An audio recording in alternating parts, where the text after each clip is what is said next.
Voilà l'ambiance du travail. Je vais chercher mes affaires.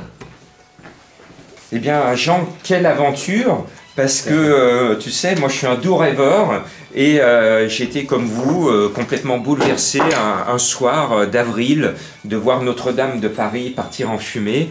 Et à la seconde près, quand j'ai vu les flammes, je me suis dit, mais qu'est-ce que je peux faire? Qu'est-ce que je peux faire? Et j'ai eu l'idée, j'ai eu deux idées. Je me suis dit, oulala, les instruments de Notre-Dame sont en train de souffrir. Et j'ai eu l'idée de penser à l'organiste qui est juste à côté de ton vitrail à Grèce-de-la-Varenne, qui est carillonneur. Et je me suis dit, on va faire des concerts. Et Jean, figure-toi qu'on a été la seule association au monde à penser à faire des concerts pour restaurer les instruments de Notre-Dame de Paris. On a fait 3 événements, on a récolté 4 500 € qu'on a offert à Musique Sacrée à Notre-Dame. Première mission remplie.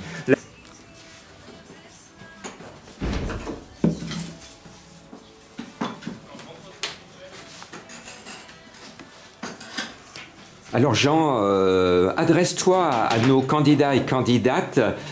Qu'est-ce que tu attends d'eux pour les former ? Bonjour Jean-Marc.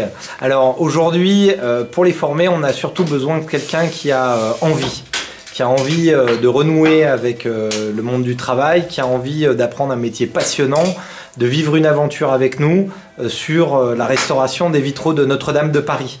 Donc, nous avons eu la chance d'avoir 2 lots attribués à l'atelier Vitrail Saint-Georges. Et aujourd'hui, avec l'association Donner la main, nous voulons effectivement agir dans le sens de donner une chance à quelqu'un. Tu as eu la bonne nouvelle, on va pouvoir se lancer dans un acte de charité, c'est-à-dire ce projet fou que tu partages ma folie, d'essayer de tendre la main à quelqu'un qui aujourd'hui, au moment où je te cause, est sur le trottoir, à la rue, en plein désespoir.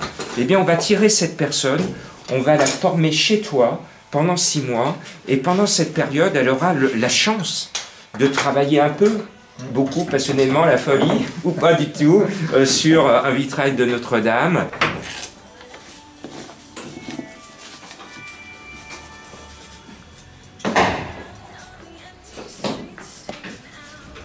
Alors, on n'est pas un centre social, on n'est pas là pour régler les problèmes, on est là pour amener un avenir professionnel. Donc nous cherchons surtout quelqu'un qui a envie et qui a envie de rejoindre aussi une équipe. Parce que c'est, je dirais pas une famille, mais pas loin, en tout cas on est une vraie petite communauté. Et aujourd'hui, la personne qu'on veut aider, il faut d'abord qu'elle s'aide soi-même et qu'elle se donne toutes les chances de réussir au sein de l'atelier. Ça va coûter cher parce qu'il va falloir qu'on trouve des personnes ou des institutions qui vont nous soutenir pour financer ta formation.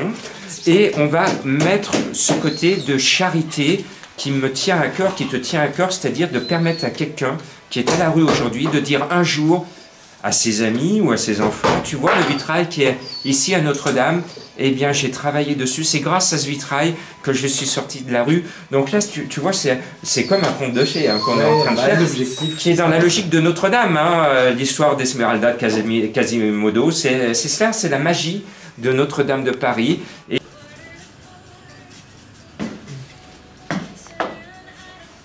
Alors, quelles sont les rigueurs du travail? Par exemple, on travaille debout. Qu'est-ce qui est dur dans ce travail?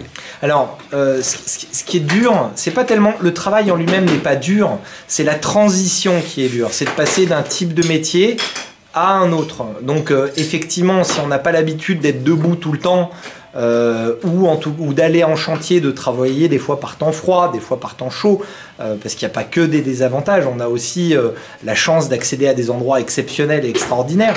Mais en tout cas, cette transition, pendant le temps de formation, va se faire et le corps est intelligent et le corps a l'habitude. On est des hommes, on a travaillé, on est habitué à marcher.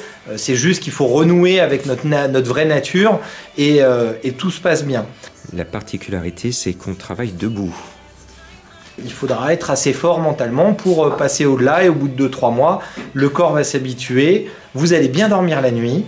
Vous serez content du travail accompli et vous pourrez, après ça sera une balade. C'est juste cette transition qui va être, voilà, il faut s'y attendre, va être un peu compliquée avec des nouvelles données, un nouveau savoir-faire, un apprentissage qui va être sur 6 mois, mais qui, somme toute, est assez long et en même temps très rapide pour le temps qui est imposé.